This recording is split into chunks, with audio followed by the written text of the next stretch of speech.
There are birds that belong to the forest, birds that belong to rivers, and birds that belong to fields. And then there are those that belong to the edge, to the shifting border between land and sea, where salt hangs in the air and the world smells of tide and wind. Sitting boldly on a mangrove branch or a weathered coastal post, glowing white and blue against the vast expanse, is one such bird, confident, sharp-eyed, and unmistakably regal. This is the Collett's kingfisher, a bird that has claimed the coastline as its kingdom. Welcome to the Bird Book Podcast, where every feather tells a story.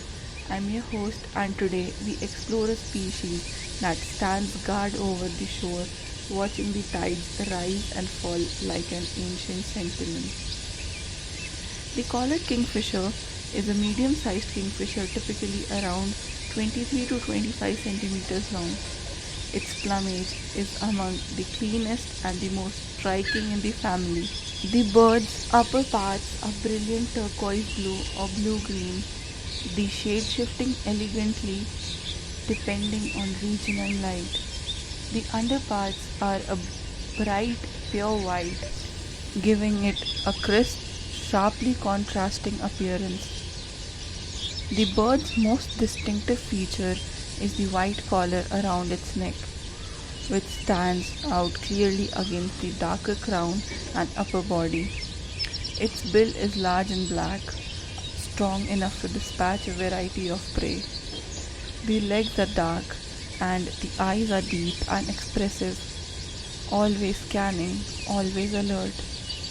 In bright sunlight by the shore, the collared kingfisher looks almost sculpted, a perfect blend of ocean and sky hues wrapped into one. The collared kingfisher has an extraordinary distribution stretching from the east coast of Africa across South Asia and Southeast Asia and all the way through islands of Indonesia, the Philippines, the New Guinea and into the Pacific islands where it thrives among coral coasts and sandy beaches.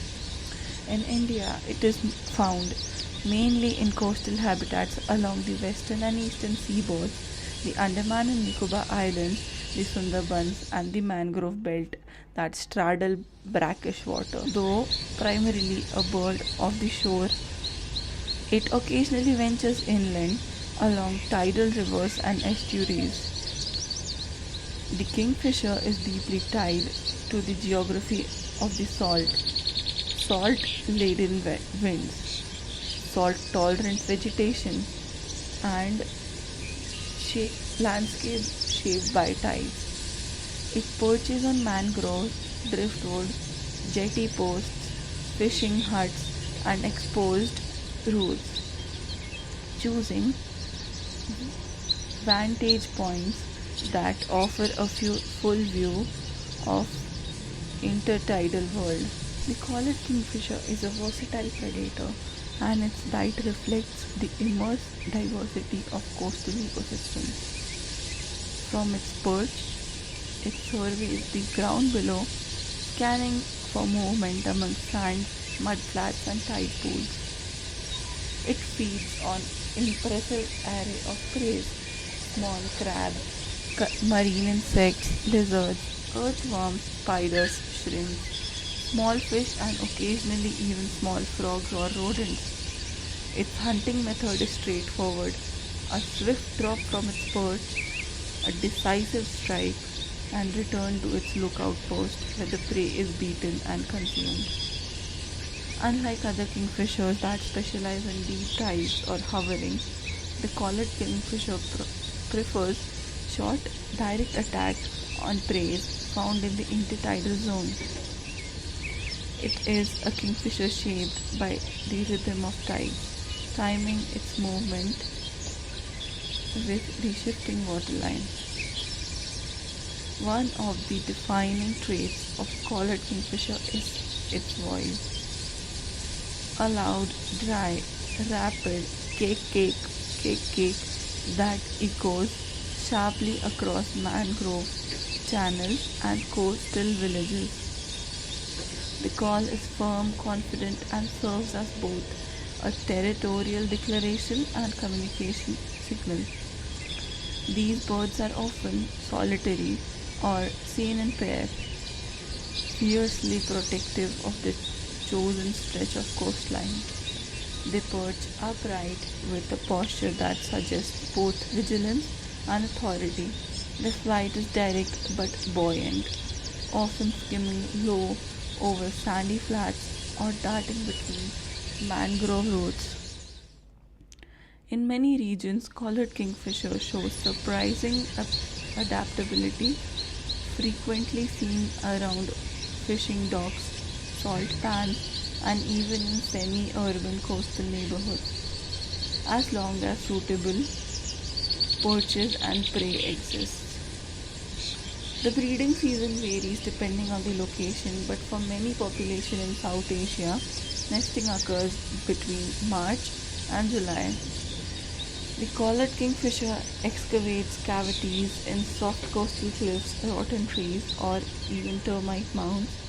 In mangrove region, it may nest in the natural hollow formed by dead branches or trunk stubs.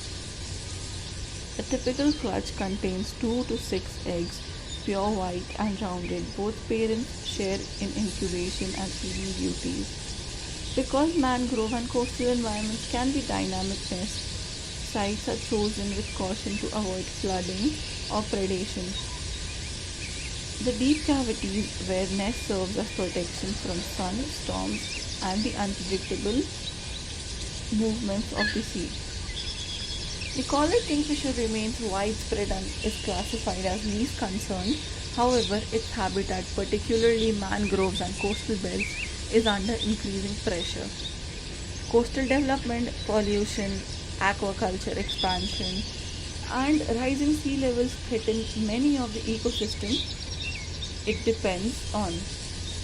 The species' adaptability has helped it survive, but the long-term health of collared kingfisher population is tied closely to the health of coastline and mangroves, environments that need protection now more than ever. The collared kingfisher is a bird that embodies the meeting point of world, salt and fresh water, sky and earth, land and sea. Its crisp blue and white plumage mirrors the colors of its home, while its steady posture and sharp gaze give it the aura of a sentinel guarding the coast. Watching one perched quietly against the backdrop of waves feels like standing in the presence of a creature perfectly adapted to an ever changing world. It teaches us that the edge, the boundary, is not a place of uncertainty but a place of strength. Thank you for joining this week's journey on the Bird Book podcast. Next week, we'll continue a tour of kingfishers. Until then, may every coastline remind you that nature thrives where world meets.